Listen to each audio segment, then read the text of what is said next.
So a little while back, I was looking at an art learning server, and this was supposed to be an anime art learning server, specifically dedicated to learning how to draw anime. And I saw the strangest thing. As a reference to copy and learn from, they had this CG from Neptune up, and I thought, oh, cool. As a big enjoyer of Sunako's art and Neptune as a series, I thought that was cool. I looked a little closer, and I started to notice something strange. Instead of going to copy the actual drawing, they instead conjured up the most horrific creature I've ever seen. They put this creature over the drawing and started treating it as if that was the truer essence of what they were trying to learn instead of the actual art itself. Naturally, I asked why they were drawing this abomination, and then they looked at me. Well, they didn't look at me because it was tech, and they seemed to pause for a moment as if confused by the question itself. After helping them out a little bit and explaining some things, I left them to their own devices for a little bit, only to come back and find the creature had basically come back, but this time it was just in a slightly simplified form. At this point, I had basically given up and gave no further advice. So yeah, basically, it's just sort of become this given that in the West, when we draw, we just have this sort of taken for granted thing that like, oh, of course you don't study the lines, of course you don't study the shapes, of course you don't study the actual fucking drawing itself. It's as if there's this idea that there's this higher god, this higher grotesque god creature thing, and like, this is what must govern all art. And if it's not this, then you're committing a crime and you're a sinner. I remember Proco years back being asked for some god knows why reason, how do you draw anime? And he actually made a segment of a video dedicated to it. And the statement he said was, anime is simplified anatomy. That's literally all there is to it. And so he took this weird thing like this and he took his lines and he just went whoosh, whoosh, whoosh, and then he called it anime. Naturally, he used something simple like a hand so that he didn't give away how fucked a face or, you know, any more complex body would have looked. But somehow he kind of got away with this and just sort of brushed it under the rug and moved on, and no one questioned it. And time again, this is just what we kept seeing over and over. But no one stopped and actually asked, can any of us actually draw anime? The most comical thing about this example too was that it's like, okay, so you want to understand the face better. Well, this specific drawing has the eyes closed. Why not do something like experiment with doodling actual eyes over it and trying different things out? Wouldn't you learn a lot more about how the face might work by doing that? Over time, people did start to kind of question this and ideas rose up, and that's how servers dedicated to specifically studying anime in the first place even came about, when such a thing was kind of unthinkable 10-15 years ago.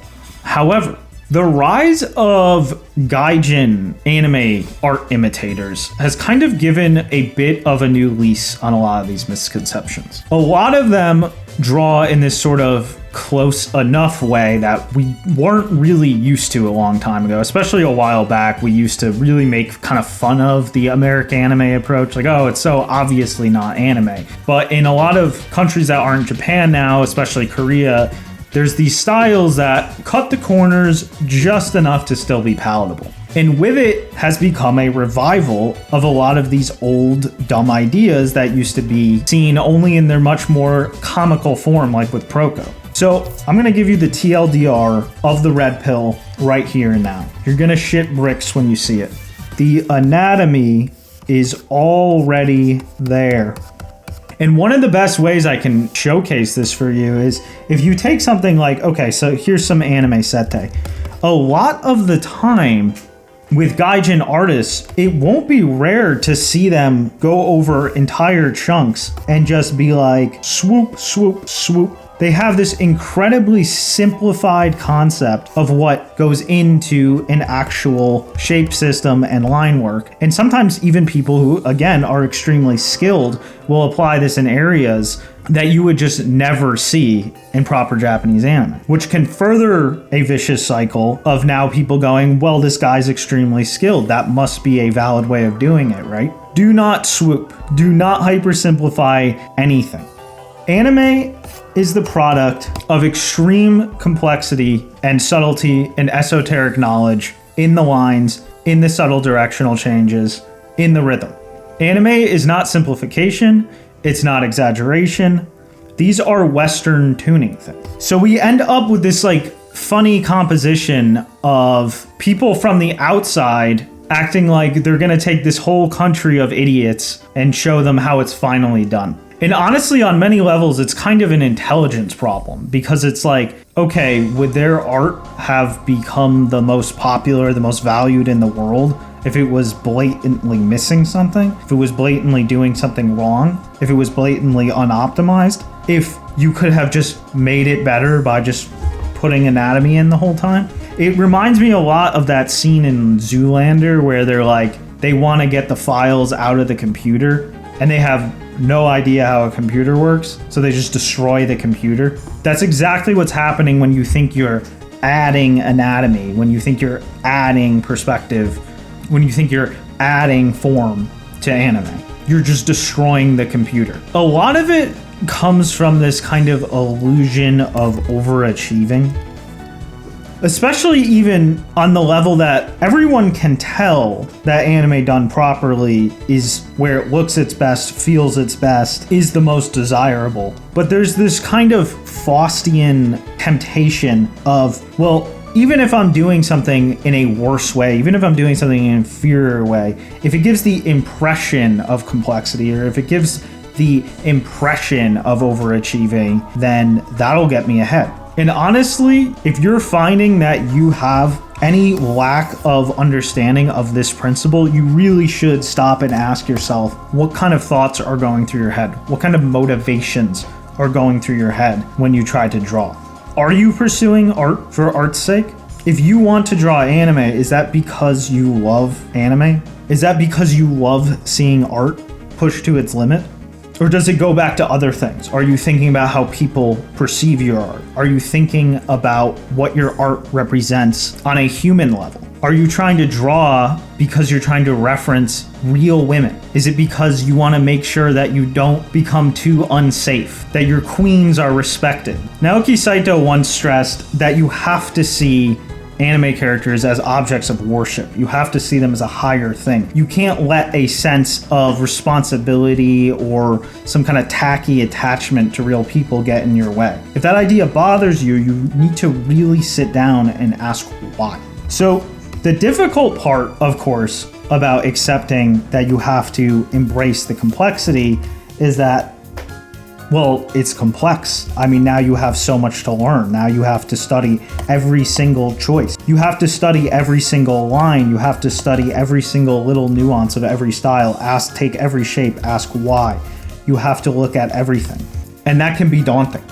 That can be a lot harder than telling yourself, if I just get the feeling of exaggeration down right, if I just get the form right, if I could just turn my brain into Blender software, oh man, fame and updates, it's right around the corner. That's what's waiting for me.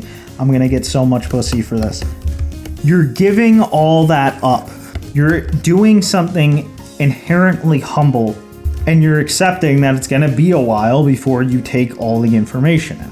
But at the same time, you now have direction and purpose, and you now have an actual tangible goal to work towards, and you now have the ability to draw anime like anime. Just draw anime like anime. In the current environment, that alone will put you in a special class of artists. And luckily for you, I have actually like 40 hours of content in the Oda Clinic that's borderline free compared to all the scammy stuff out there. I filled it specifically with all the stuff professionals, both East and West, don't like revealing and don't like addressing and don't like telling people. And I specifically address all the common traps, not just the stuff I said here, like everything in great detail, and specifically how to get out of them. For me, art has been a serious life and death thing because I've been learning it for the sake of game development. I can't afford to be doing these things wrong. I have to make a properly appealing, well done product. If you've ever wanted to seriously use art for anything, then there is no better place than the Oda Clinic. In fact, just recently, I gave very detailed red pills on anatomy and perspective, because it's honestly the type of thing you really would not figure out on your own without a guiding hand when it comes to drawing anime properly. So that's it for now. Stay based in otaku and draw anime like anime.